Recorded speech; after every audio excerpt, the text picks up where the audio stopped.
পৃথিবী যেখানে ভয় আমাদের সঙ্গী।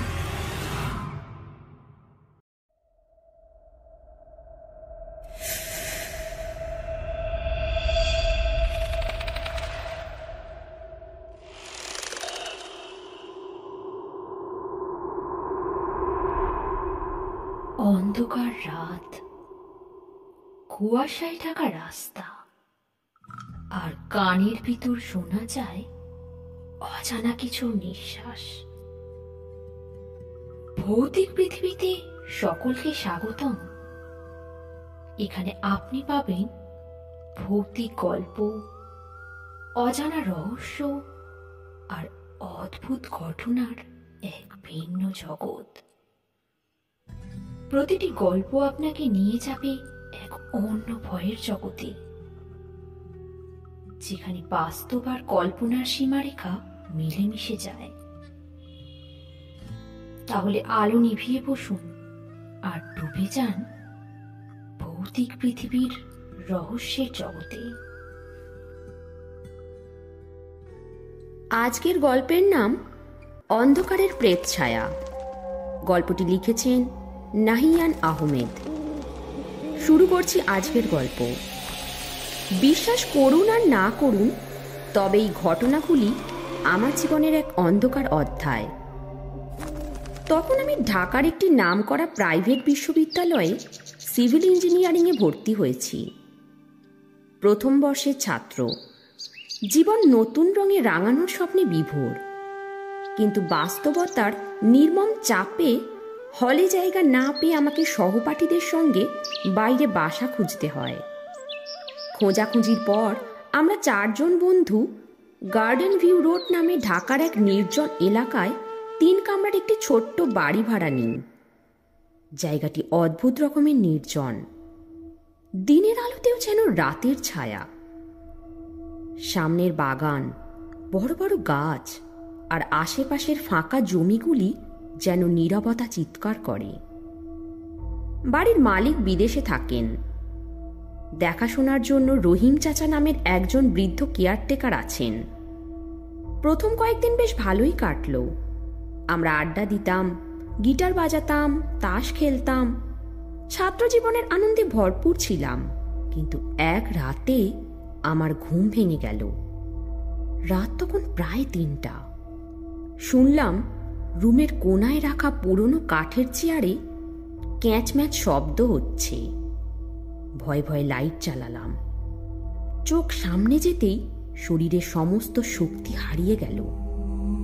দেখি চেয়ারে বসে আছে একজন ভীষণ বৃদ্ধ মানুষ। তার মাথায় অল্প কিছু সাদা চুল, চোখ দুটো লালচে হলদে, ঠোঁটের দুপাশ কাটা, যা দেখে মনে হচ্ছিল কেউ ধারালো চাকু দিয়ে ফালাফালা করেছে। তার গায়ে ময়লা সাদা কাপড়, আর সেগুলো রক্তে ভেজা। ভয় পেয়ে আমি দমবন্ধ হয়ে গেলাম। চিৎকার করতে চেয়েও পারলাম না।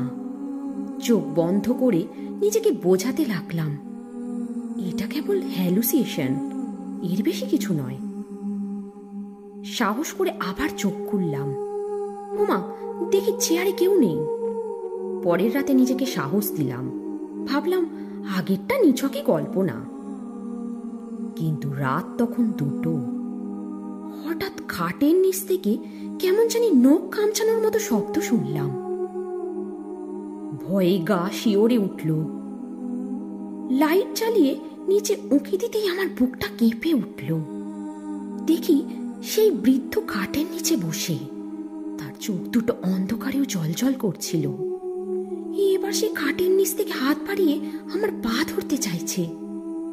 তার হাতের নখগুলো বিশাল বড়, আর তার মুখে একটা বিকৃত হাসি।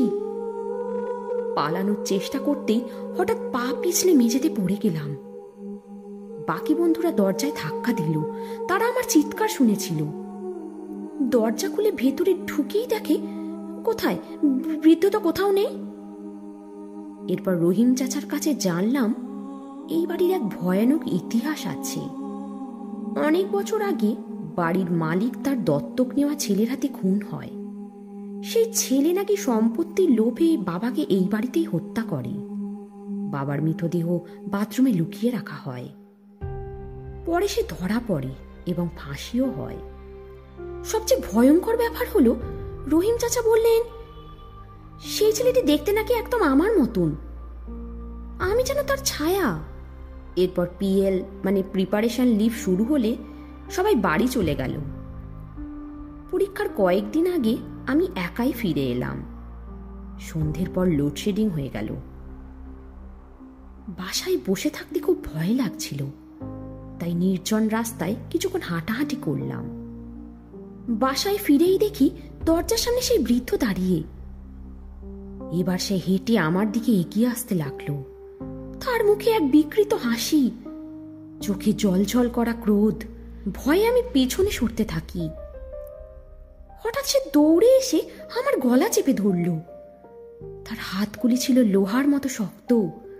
আমি চিৎকার করতে চাইলাম, কিন্তু গলা থেকে শব্দ বের হলো না। শেষ মুহূর্তে আমি জ্ঞান হারালাম। পরের দিন যখন আমার জ্ঞান ফিরল, আমি তখন হাসপাতালে। বন্ধুরা জানালো আমাকে বাসার দরজার সামনে অজ্ঞান অবস্থায় পেয়েছে।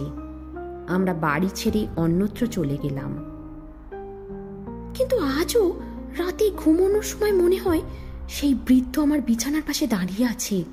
তার ভয়ঙ্কর চোখ দুটো যেন আমার সারা জীবনের অভিশাপ। আপনারা এটাকে গল্প ভাবতে পারেন, কিন্তু আমি জানি সেটি ছিল আমার জীবনের এক বাস্তব বিভীষিকা। আপনারা শুনছিলেন ভৌতিক পৃথিবীর রহস্যময় গল্প। অন্ধকারের এই যাত্রা আজ এখানেই শেষ, কিন্তু ভয়ের গল্পের শেষ নেই। পরের বার ফিরে আসব আরো রহস্য, আরো ভয়ের গল্প নিয়ে। ততক্ষণ পর্যন্ত অন্ধকারে সাবধানে থাকুন। আর ভিডিওটি ভালো লাগলে লাইক, শেয়ার আর সাবস্ক্রাইব করতে ভুলবেন না। ভৌতিক পৃথিবী, যেখানে ভয় আমাদের সঙ্গী। আজ তাহলে এই পর্যন্তই। প্রত্যেকে ভালো থাকবেন, সুস্থ থাকবেন।